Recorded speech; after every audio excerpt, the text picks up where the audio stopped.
YouTube? This is Charlie426, and today we have the review of the Premium Bandai exclusive, or P-Bandai exclusive, HG Heavy Gundam Rollout Colors.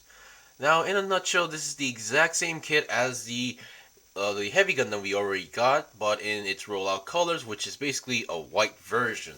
So these two kits are exactly the same. There's no actually difference other than the color. So, this review will be a simple review, but I will be just showing them side by side and then talking about anything interesting or anything I missed regarding my last review of the HG Heavy Gundam.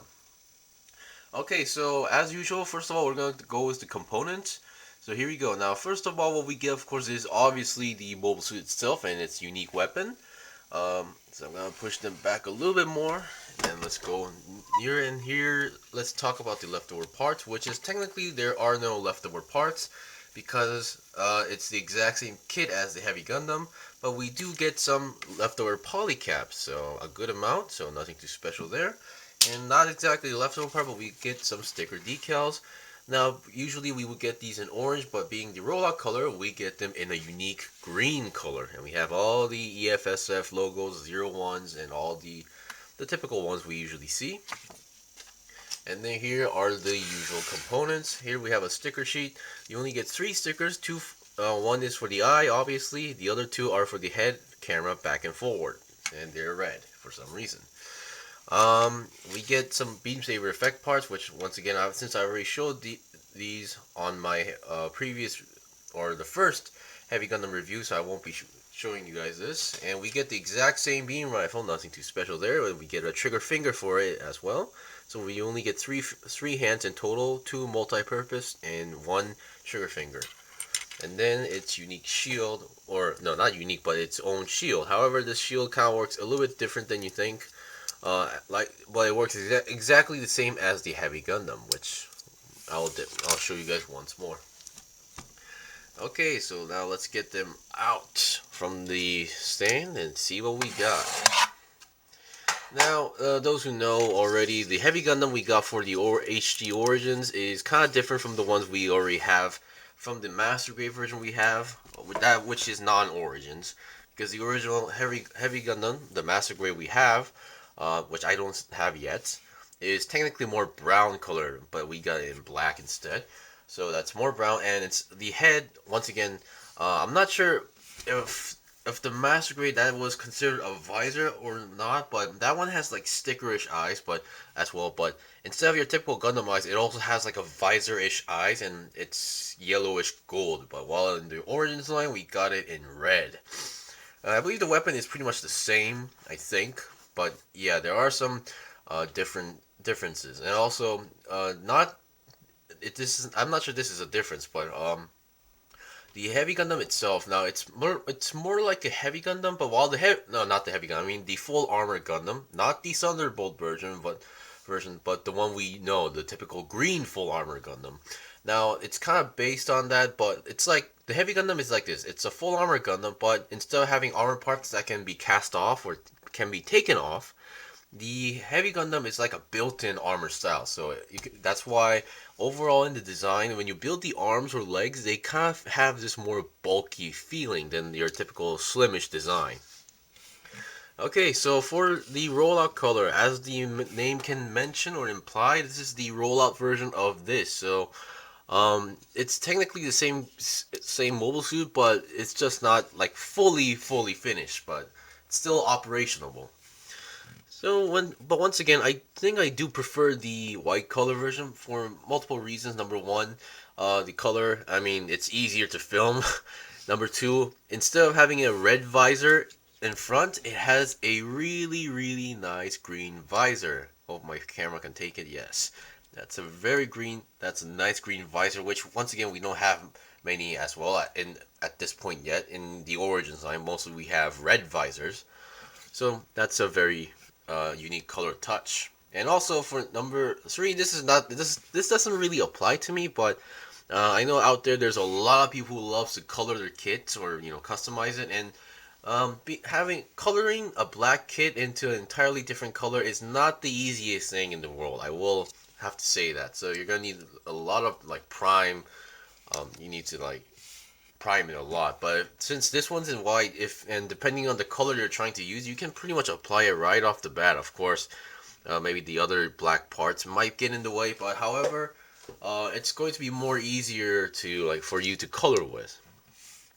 So yeah, articulation wise, they're pretty much the same. Like I've already showed you guys the articulation, but in a nutshell, it has a double jointed bend on the arm. It has a very good ab crunch, a little bit to the point where I think they kind of overdid it. 360 twist on the waist is possible, and then the shoulder movement is pretty good. It can go forward and backward. Arms can go more than 90 degrees, and since the arm itself is on a ball joint, it can go 360 as well. And I mentioned this before, but like one of these things regarding the local type I had problems with is when they started to have the beam saber on the backpack.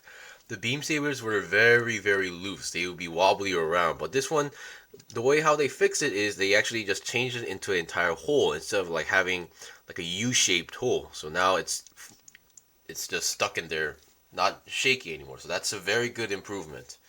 And also 3 thrusters, there's no problem there. We have a hole, which I believe, according to the manual, this is also meant for an action base, not exactly for a weapon. Also, there's another hole on the bottom, and you have your side swivel going on here, which for this one, it's kind of getting collided with the front skirt and side skirt, but there is a side swivel, and then click forward, and then double jointed bend, and that knee section also moves by itself, or it looks like it pops out. So once again, that's a very good improvement regarding the local type, because we're getting there. As I mentioned, we're getting very close to the original RX-78 in Origins lines, of course. Now another interesting thing is that these parts that protects the ankles. Now these aren't actually connected to like the feet or anything. They are also individual pieces that's connected to the ball joint inside the inner frame of the leg. Of course, the feet is still your typical ball jointed feet. So yeah, and the way how I mentioned last time, the way how the weapon connects is that you have this cover you have to take off. That's odd. Usually this part's supposed to pop out a little bit easier. There we go. And that's how it works. So the problem is now this thing is only meant for the right arm, as you can see the design. So it's not really possible to put it on the left arm.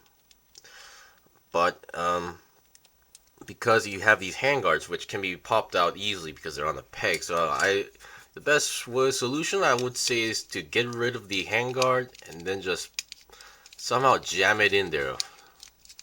And if you got it, and then try closing off the lid, which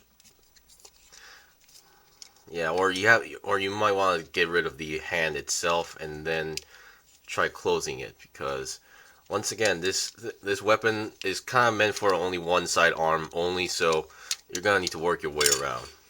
So yeah, I have done this before, but it's really, you're jamming it inside, so I wouldn't really recommend it, but it's still possible. And you get an extra handguard, which actually has a peg. Now this is meant for the shield, which is kind of like not the best design choice, but oh well. And we have 2 holes on the shield, and you just need to plug it into one that you kind of prefer on which position.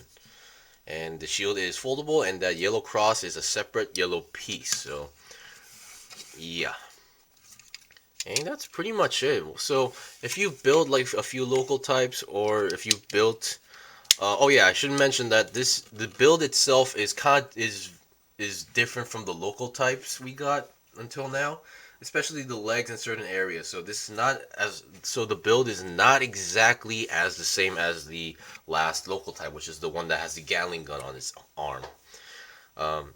Stuck on its arm, not like this. But so that's that, which is really odd for this to be a premium Bandai. But hey, maybe it wasn't selling too well. But yeah.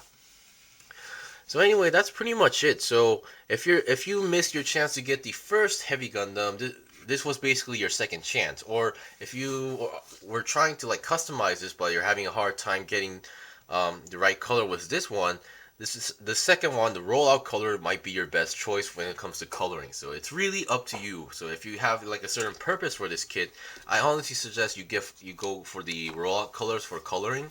But if you're just a general fan or a big fan of the local type line or the Gundam line of the Origins, I would basically like tell you to pick up both. But anyway, since they are the same kits, it's really up to you. Anyway, thank you for watching the review. This was the review of the Premium Bandai exclusive Heavy HG Heavy Gundam Rollout Colors. So if you guys got any questions, leave a comment below. I still have more kits to buy and build and make reviews out, so please stay tuned. Until then, see you guys next time.